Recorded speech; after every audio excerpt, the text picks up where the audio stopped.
everybody, Justine here from Art Behavior. Welcome to our parent series where we're looking at specific questions on how color is really aligned to support your children. And here we're looking at how can color help children adapt to change and support them in transitioning to new environments or situations. Now, I'm even going to give you a case study of my daughter that I used this process with. She's now 8 years old, and we were transitioning from one school of just a little bit of smaller group of children to quite a large class, from like 15 to 20 kids to about 32 children. And she was quite unsettled because obviously it's changed, it's adapted to all these things.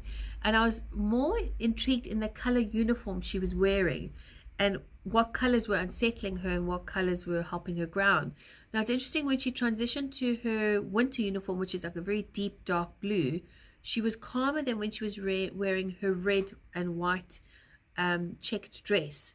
So when I was aware of this, I could then counterbalance those colors and actually just help her. So I either got a keyring, or she actually landed up getting a scrunchie, and she automatically gravitated to the color she wanted at the time, which happened to be purple.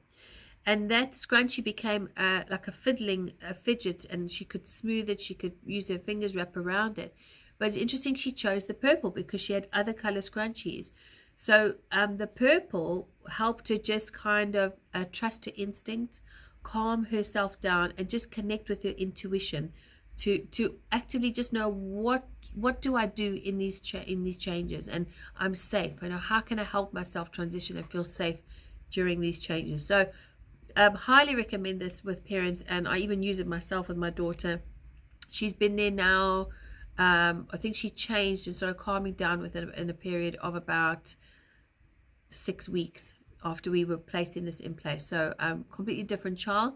When she comes home, we adapt with colors consistently so that she's using these in her changes and her transitions.